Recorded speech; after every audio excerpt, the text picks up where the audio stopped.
오늘 저희가 살펴볼 성경의 장소는 메드바라는 곳입니다. 거의 뭐 들어본 일이 없으실 거라고 생각이 들어요. 굉장히 생소한 지명이고요. 아마 여러분들이 평생 신앙생활 하시면서 뭐 이후에 한 몇 차례 더 들으실까 생각하면 그렇게 많이 들어보시진 못할 것 같습니다.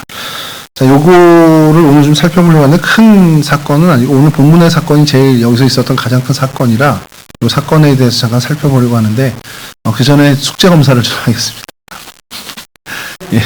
지난번에 숙제를 좀 드렸는데 실은 창조 이 노아 홍수설화 같은 게 참 많은 민족들의 홍수설화로 남겨져 있는 게 있습니다.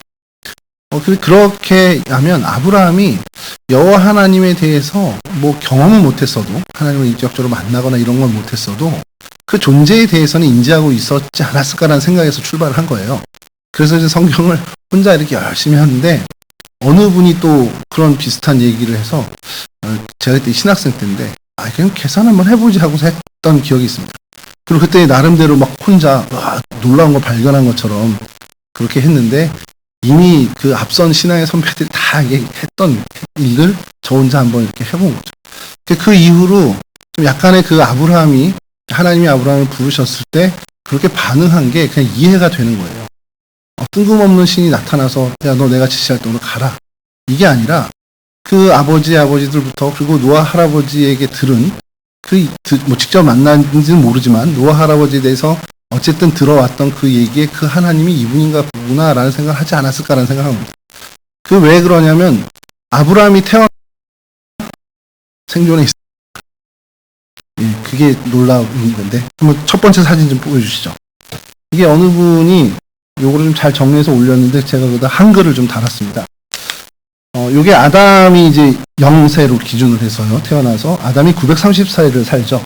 그래서 이렇게 그래프를 그려놓은 거예요. 그리고 셋, 에노스, 게나 쭉 가서 이제 노아까지 가는데 노아가 요쯤에 그러니까 이거를 0년부터 몇 년으로 해서 했을 때 하고서 그 600년에 홍수가 납니다. 노아 600살에 홍수가 나는 거죠. 거기서부터 시작을 한 겁니다. 노아 600살에 홍수가 그 홍수가 날 때 그의 아들 셈, 그러니까 아브라함의 조상인 셈이 몇 살이었나? 이게 좀 궁금하잖아요. 이 사진은 다시 띄워주실 텐데요. 창세기 11장 10절을 한번 좀 보고 돌아오겠습니다.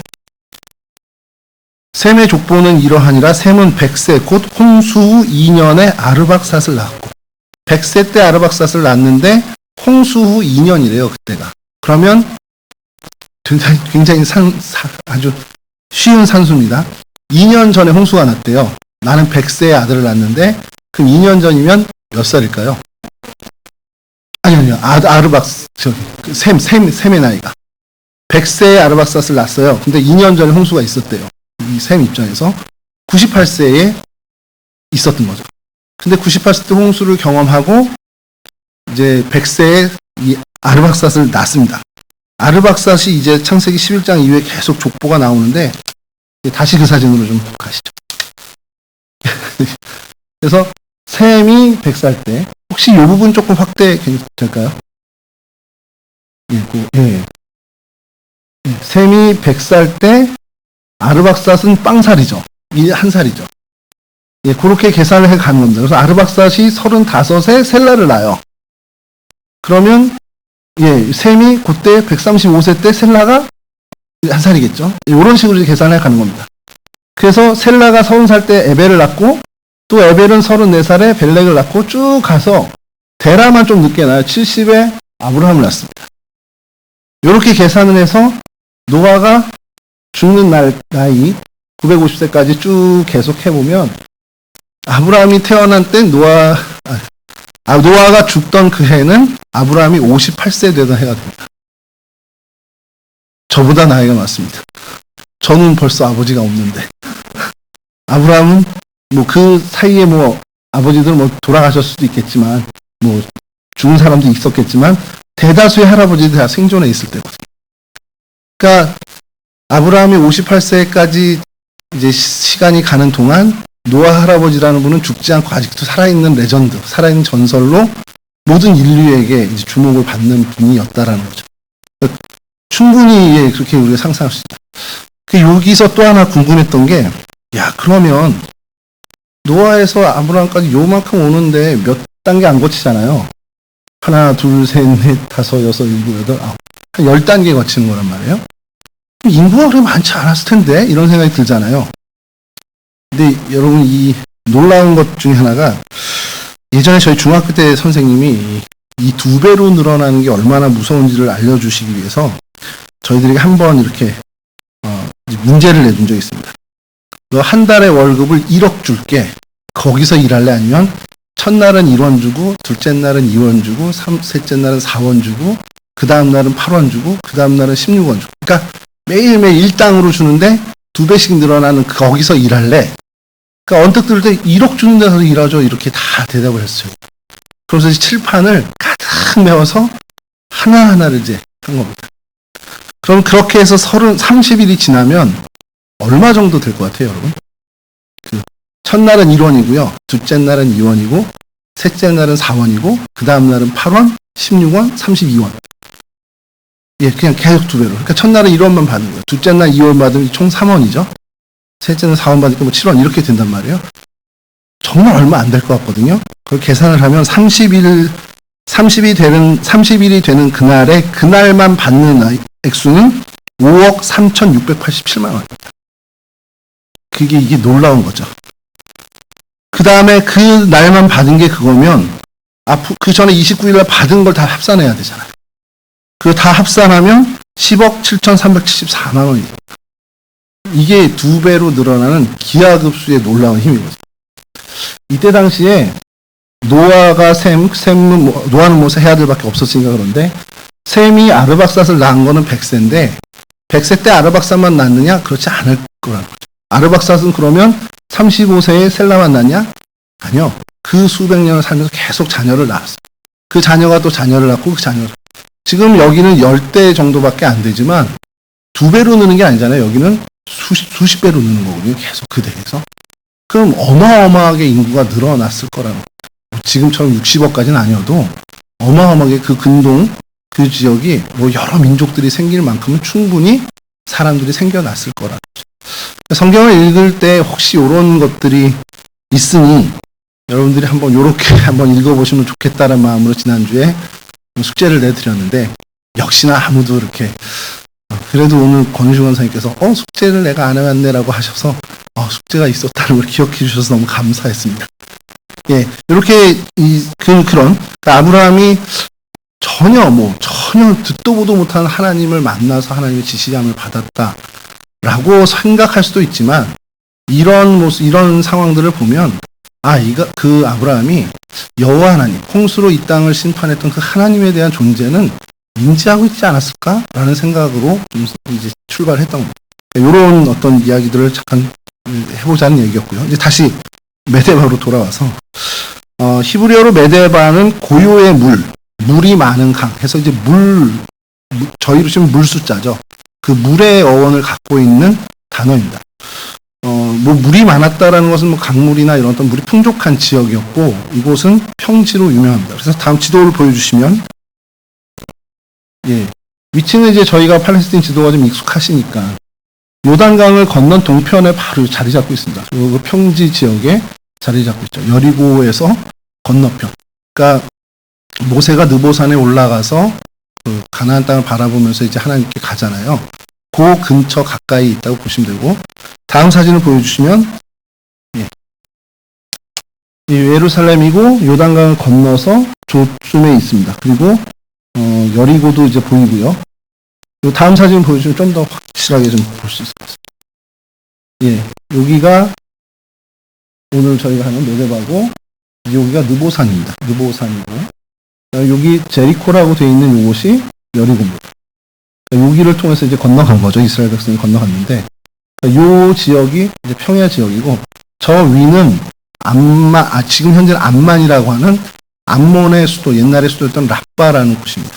그러니까 다 여기가, 저 위쪽은 암몬 자손, 여기 이제 모압 족속, 이렇게 땅이라고 보시면 돼요.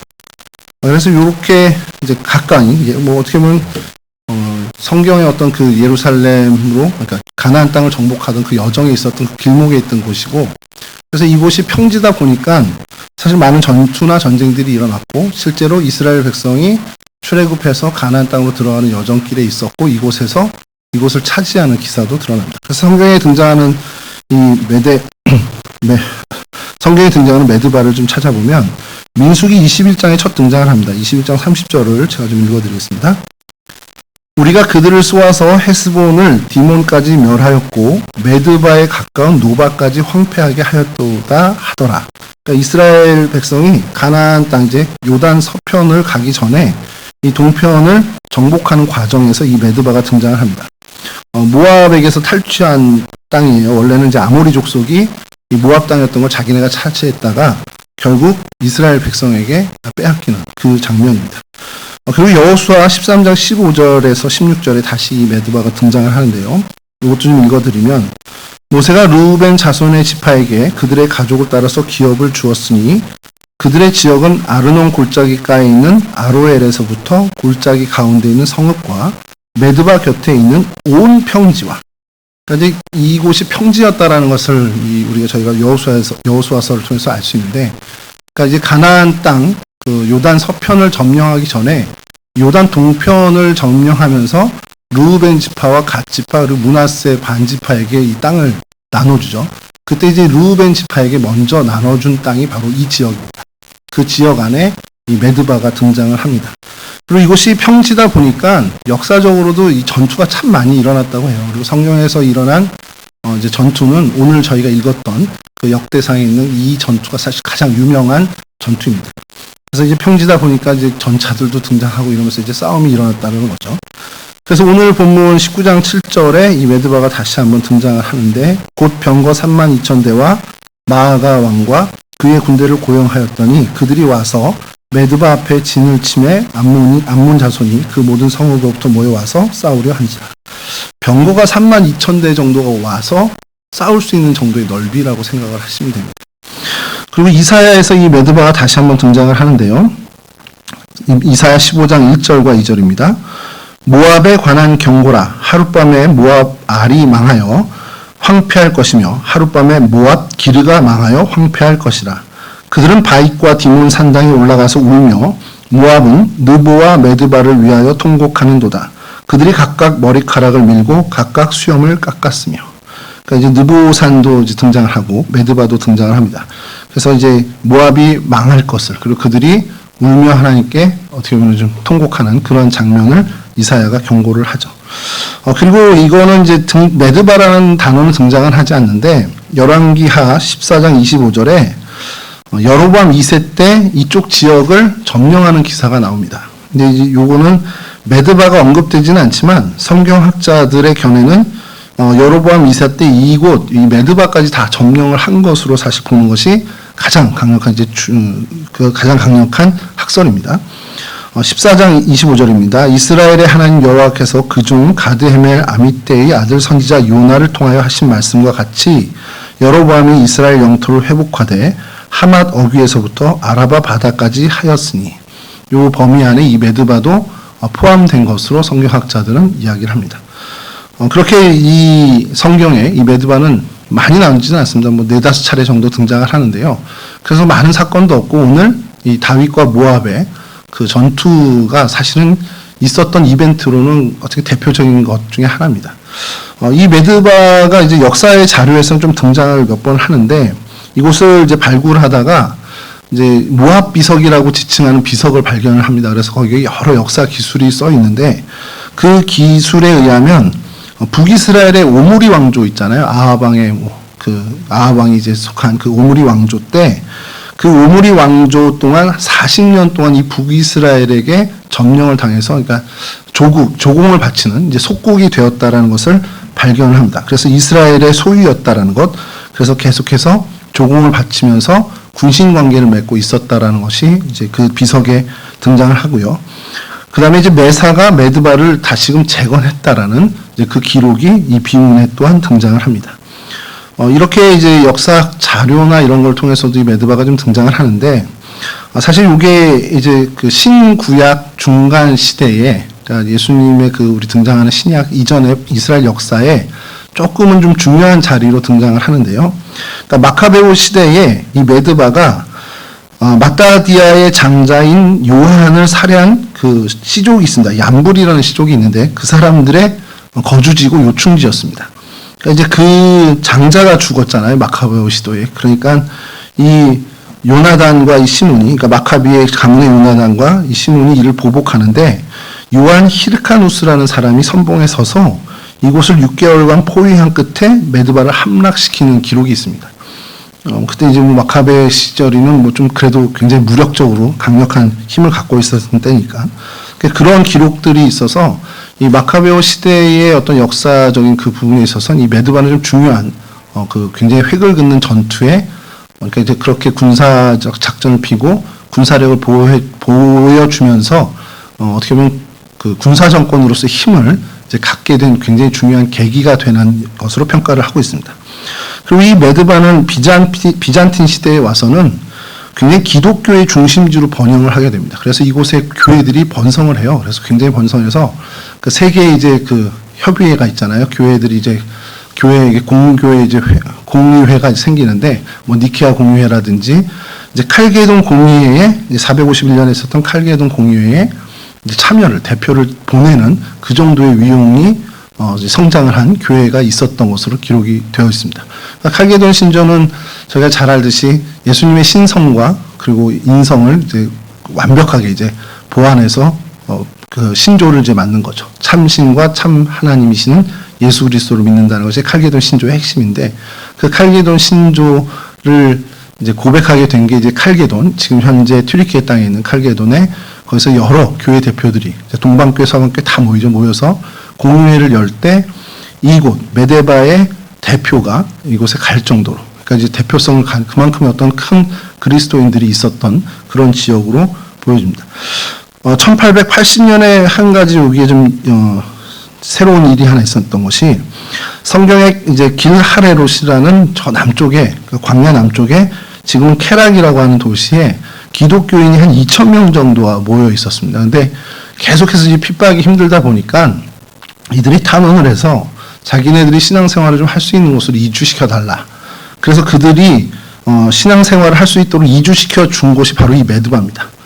메드바인데 이제 1880년이다 보니까 그 전에 비잔틴 문화도 다 이제 없어지고 이제 어떻게 보면 아랍 이쪽으로 이제 힘을 오스만 투르크나 이런 쪽에 어떤 이제 어떻게 보면 기독교인으로 살아가 어려운 환경인데 주거 지역은 마음대로 니네들이 거기서 땅에다가 집을 짓고 살아도 좋은데 예배당을 짓는 것은 불허한다는 거예요. 그래서 비잔틴 교회가 있었던 그 자리에만 다시 증축을 하던 그걸 활용하던 아니면 새로 짓던 그 자리만 허락을 해주는 조건부로 이주를 하게 됩니다.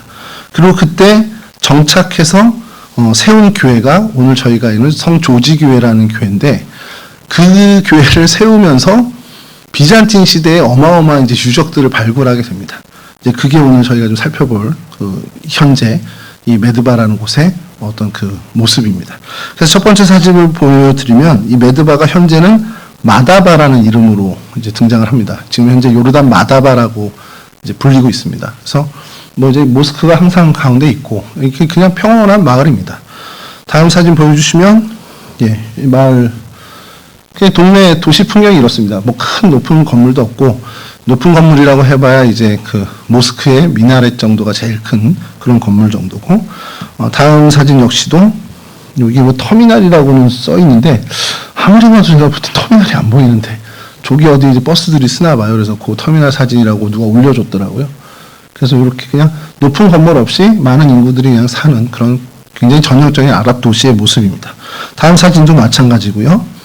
이건 이제 주거 지역 사진이고 다음 사진도 이제 주거 지역 사진입니다.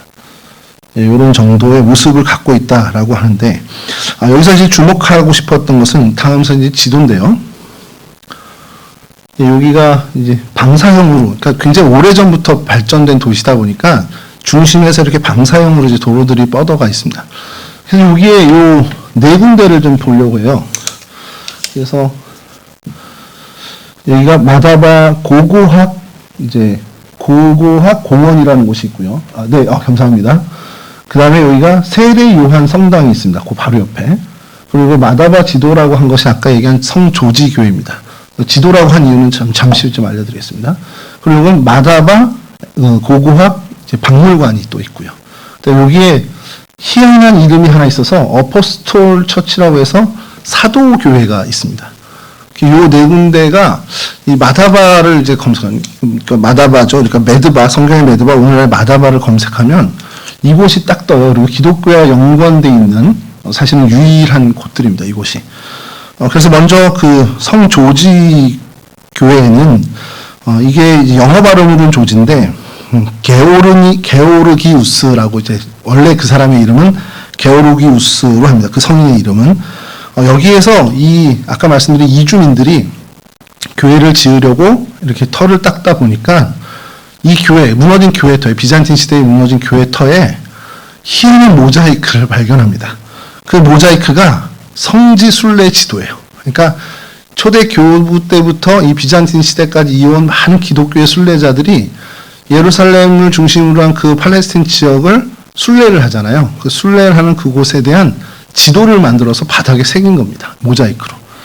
그래서 이 교회 이름이 성조지 교회인데 그 실제로 불리는 건 모자이크 교회, 모자이크 지도 교회 이렇게 좀 불리는 경우가 있다는 거죠. 사진을 좀 보여주시면 이게 그 모자이크 일부분입니다. 뭐라고 써있는지 모르는데 헬라어가 써있다는 정도만 이제 아는 거고요. 그걸 좀 멀리서 보면 예.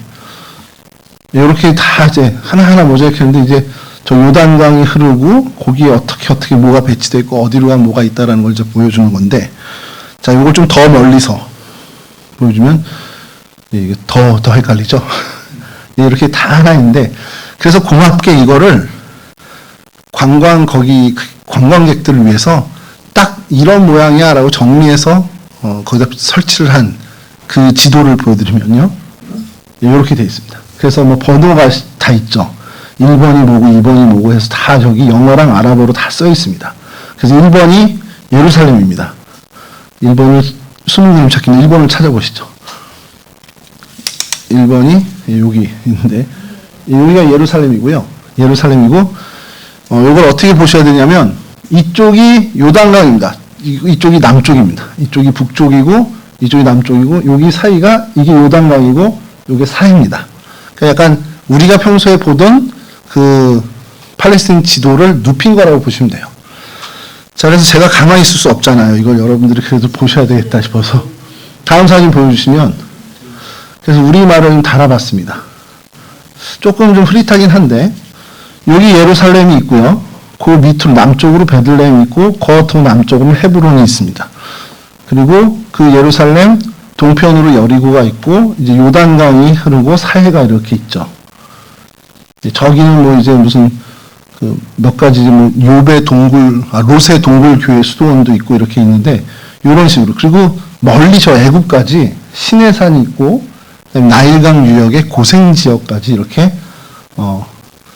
성지 순례 지도가 이렇게 거기 바닥에 새겨져 있습니다.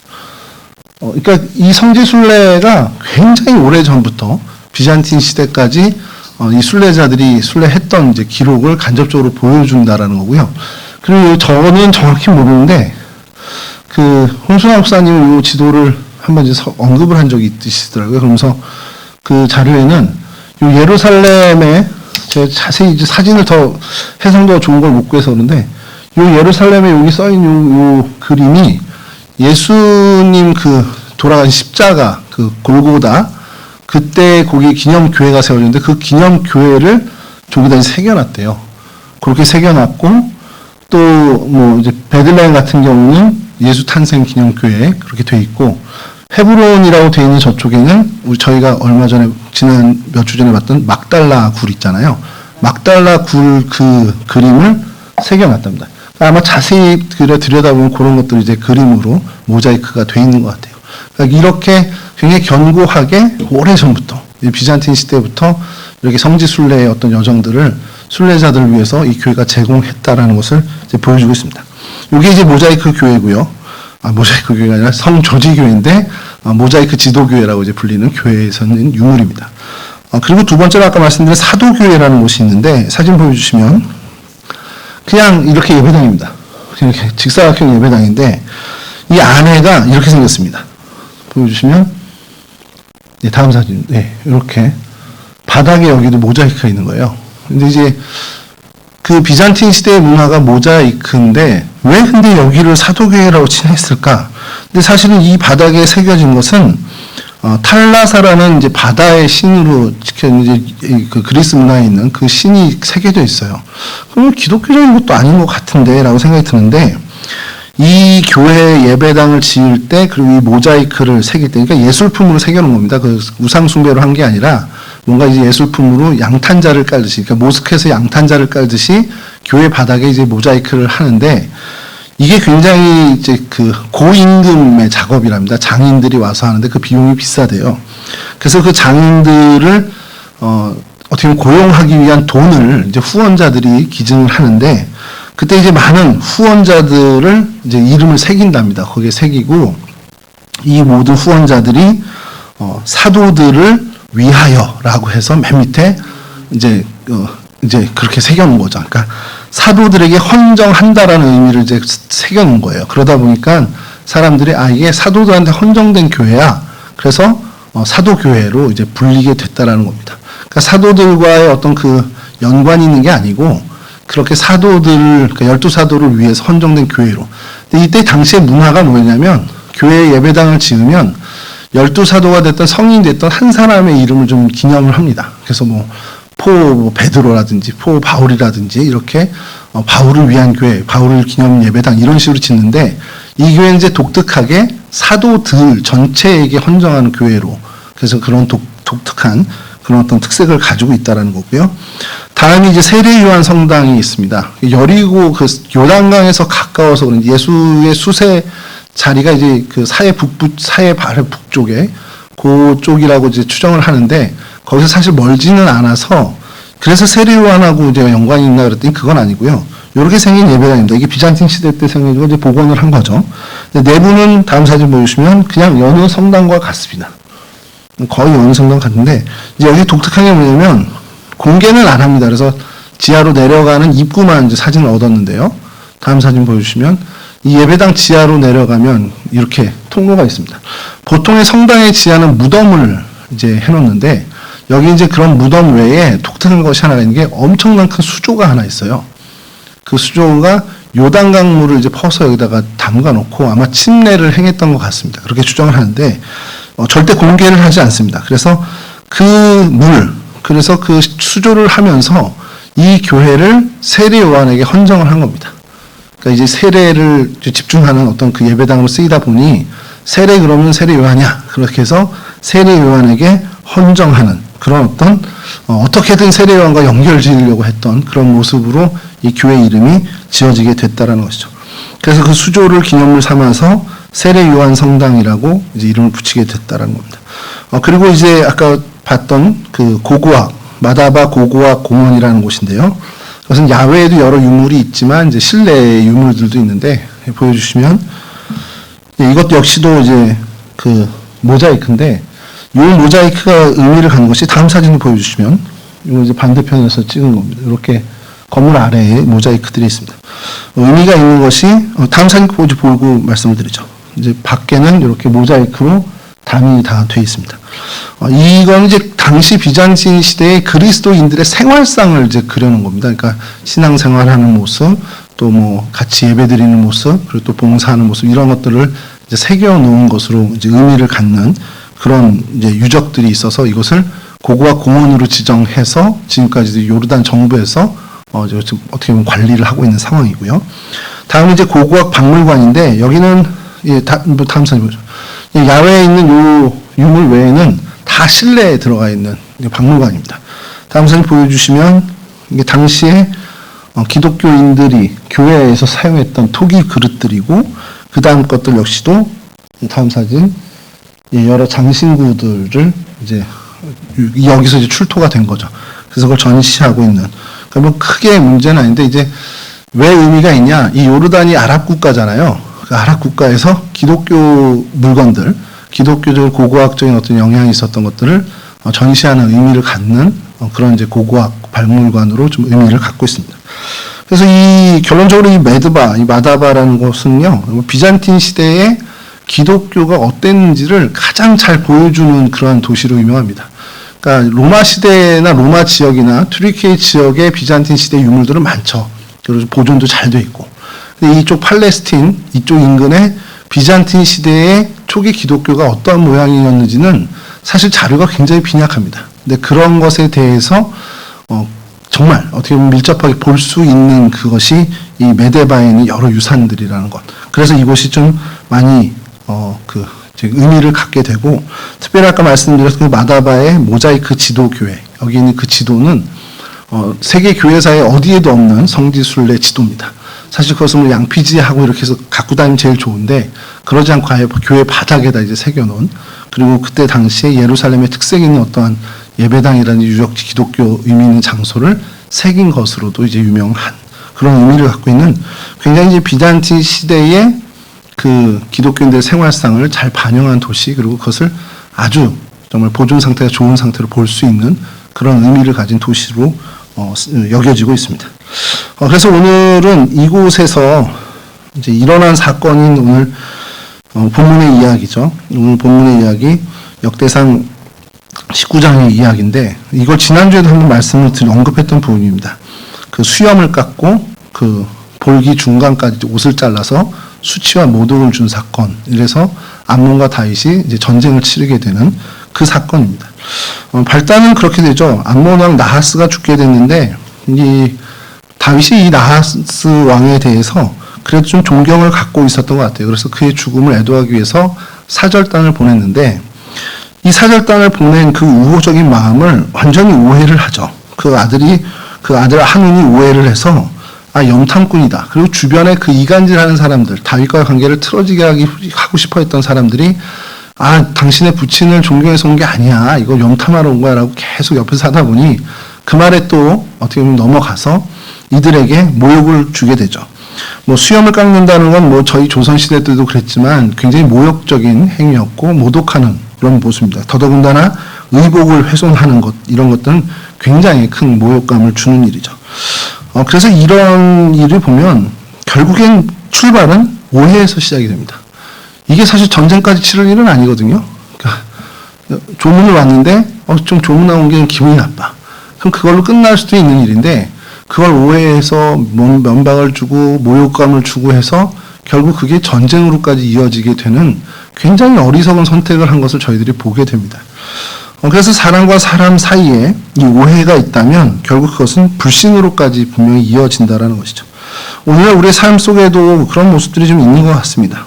우리 가정에서 자녀들을 대할 때는 혹은 배우자와의 관계에서 그 말에 오해를 받고 그 말의 진위를 곡해 들어서 진짜 그렇게 한 얘기가 아닌데도 불구하고 제가 잘못 해석해서 분개하고 화를 내는 그런 일들이 저부터가 많습니다. 당장 어제 저녁에 저희 딸한테 화를 냈는데 분명히 그런 의도는 아니었을 것 같아요. 지금 생각해보면. 근데 그때는 그게 왜 그런 의도로 저한테 들렸는지, 그래서 너는 이거 어떻게 생각을 그렇게 나한테 할 수 있냐 이제 화를 냈는데 결국 또 후회하고 있죠. 근데 그런 어떤 작은 오해들을 계속해서 제가 함으로 결국 관계가 손상되고, 사실은 이제 뭐 전쟁까지는 아니겠죠. 가족들이다 보니까 이 다윗과 한운처럼 돌이킬 수 없는 시간까지도 갈 수 있는 그런 관계가 완전히 깨지는, 관계가 상실되는 일을 우리도 경험하게 됩니다. 가족들은 이 정도니까 그래도 넘어가는데, 교회 안에서 성도들 서로의 그 오해로 인해서 어떻게 보면 불신인 관계로 이어지고 또 그것이 관계 단절로까지 이어지는 것을 사실 목회하는 과정에서 참 많이 보게 됩니다. 또 교회뿐만 아니죠. 각자의 직장이나 삶의 자리에서 어떤 사람과의 관계에서 힘겨워하는 이들을 많이 보게 됩니다. 그런 그 모든 사소한 오해에서 출발한 그런 모습들에서 그 관계가 깨어지는 것을 좀 목격하는 경우도 있죠. 오해가 생길 수 있어요. 저 사람의 말이 전달력이나 어떤 표현법이 좀 독특해서 오해할 수 있습니다. 그러니까 순수히 제 잘못만이 아니라 정말 그 사람의 잘못으로 오해할 수도 있습니다만, 우리가 그런 오해를 했을 때 스스로 삭히고 이겨낼 수 있는 힘을 기르지 않으면 오늘 본문의 한운처럼 반응할 수밖에 없다는 겁니다. 나를 이렇게? 나한테 이렇게? 그럼 더 복수심에 더 강하게 하죠. 이들의 수염을 자르고 하체가 드러나게 옷을 자릅니다. 완벽하게 이제 싸우자는 거죠. 이 정도면. 그렇게 그 사람에게 아픔을 주는 그러한 모습으로 저희들이 가게 된다는 겁니다. 이스라엘 전체를 향한 모욕이 됐고요. 결국 이 한운의 경솔함으로 인해서 민족 간의 전쟁이 일어나게 됩니다. 사소한 어떻게 보면 체면 때문이든 아니면 어떤 그 자기의 어떤 자리를 유지하기 위해서건 그 사소한 갈등 때문에 그 자존심 때문에 이것이 더 번져서 결국엔 돌이킬 수 없는 관계 훼손으로까지 이어진다는 것이죠. 이러한 부분에 사도 바울이 굉장히 우리에게 좋은 교훈을 가르쳐주는 부분이 하나 있습니다. 고린도전서 6장 7절인데요. 너희가 피차 고발함으로 너희 가운데 이미 뚜렷한 허물이 있나니 차라리 불의를 당하는 것이 낫지 아니하며 차라리 속는 것이 낫지 아니하냐. 이걸 그대로 좀 띄워주세요. 이거를 좀 저도 잘 이해가 안 돼서 이게 뭔지는 알겠는데 설명이 잘 안 되는 거예요. 그래서 세 번역을 보면요. 제가 읽어드리겠습니다. 여러분이 서로 소송을 제기하는 것부터가 벌써 여러분의 실패를 뜻합니다. 여러분 서로 소송했어요? 그럼 둘 다 이미 끝난 겁니다. 둘 다 이미 실패한 겁니다. 이렇게 얘기하는 겁니다. 왜 차라리 불의를 당해주지 못합니까? 왜 차라리 속아주지 못합니까? 그 사도 바울이 고린도 교회 교인들에게 너 저 사람한테 손해 입었어? 그럼 차라리 당해줘.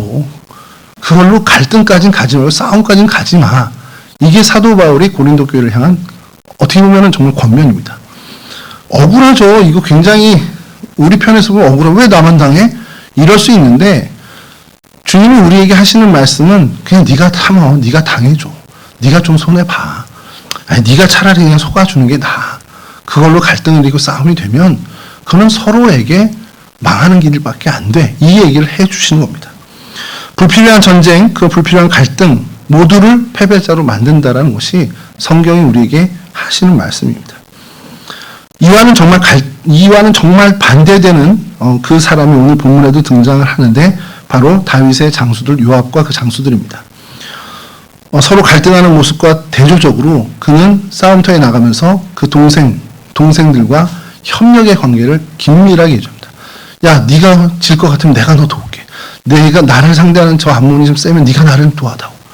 아주 전쟁에 나가면서부터 그 약조를 하고 나가는 거죠. 서로가 서로를 돕고 서로 지지하고 응원하고 서로가 연합하겠다라는 아주 강력한 의지를 갖고 나갑니다. 이 암몬의 한운과 너무 대조적인 모습이죠. 갈등을 유발하는 사람이냐 아니면 연합을 일으키는 사람이냐. 이 선택의 기로에 우리는 늘 머물게 된다는 겁니다. 연합하는 마음을 갖고 그럼 그 연합을 가지고 나가는 자에게 하나님이 어떠한 마음을 주시느냐. 오늘 본문의 13절입니다. 역대상 19장 13절인데요. 너는 힘을 내라. 우리가 우리 백성과 우리 하나님의 성읍들을 위하여 힘을 내자. 여호와께서 선히 여기시는 대로 행하시기를 원하노라. 이것도 제가 세 번역으로 읽어드릴게요. 띄워놔 주십시오. 용기를 내자. 용감하게 싸워서 우리가 우리 민족을 지키고 우리 하나님의 성읍을 지키자. 주님께서 좋게 여기시는 대로 분명하게 이루어 주실 것이다. 우리가 하나님의 그 뜻을 이루기 위해 서로 협력해서 한번 힘내보자. 이게 요압의 자세였습니다. 한운과는 완전히 대조되는 이 사람과 협력하는 것, 그 사람과의 관계를 회복하는 것에 온 힘을 쏟았던 모습을 보게 된다는 것이죠.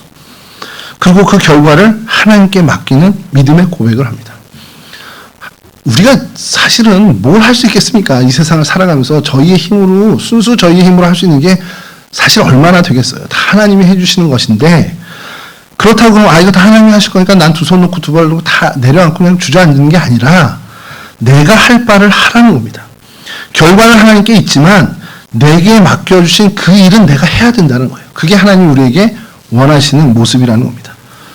우리가 우리의 최선을 다해서 하나님이 나에게 맡겨주신 그 믿음의 길을 걷고 믿음의 자세를 유지하고 하나님의 뜻을 준행하는 데는 온 힘을 다해야죠. 그리고 결과를 하나님께 맡기는 겁니다.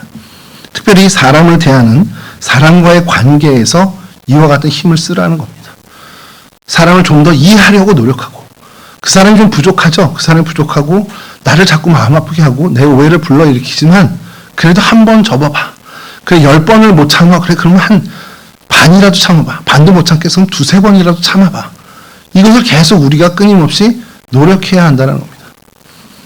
말씀을 준비하면서 굉장히 반성을 많이 했죠. 집에 가서 또 우리 딸한테 내가 이렇게 또 용서를 구해야 되는 거구나. 10번 중에 이번에는 한 3-4번 참았으니 다음에 4-5번 참자. 계속해서 우리가 이러한 일들 속에서 우리를 성장시켜 가야 한다는 겁니다. 사람을 대할 때 마음의 넉넉함으로 그 사람을 받아들이고 그 사람의 행동 것이나 오해가 될 만한 것조차도 좀 품어갈 수 있는 마음의 넉넉함을 계속해서 가져가야 한다는 것이죠. 그래서 그 관계를 선하게 도모하는데 내 힘을 쏟는다면 그것은 하나님이 그 평화의 관계를 이루신다라는 사실을 우리가 믿고 나가야 한다는 겁니다. 다시 한번 말씀드리지만 오해로 인해 갈등이 일어나고 그것이 불화로 이어지고 그것이 결국엔 그 관계 훼손으로 이어집니다. 그러니 우리는 늘 조심해야 할 것이 그 갈등과 불화로 이어져서 관계 훼손이 되는 것을 늘 조심하는 마음을 가져야 됩니다. 갈등은 서로를 패배자로 만든다는 사도 바울의 말을 기억해 주시기 바랍니다. 서로 이해하고 수용하고 협력하는 것이 진정한 서로가 승리자로 나아가는 기쁨을 얻는 귀한 일이라는 사실을 우리가 기억하고 그처럼 이해와 수용 그리고 협력의 자리에서 하나님이 함께 하심을 믿고 그렇게 하나님의 역사를 진짜 경험하는 그런 은혜의 주인공들로 살아가실 수 있기를 주님의 이름으로 간절히 축원합니다.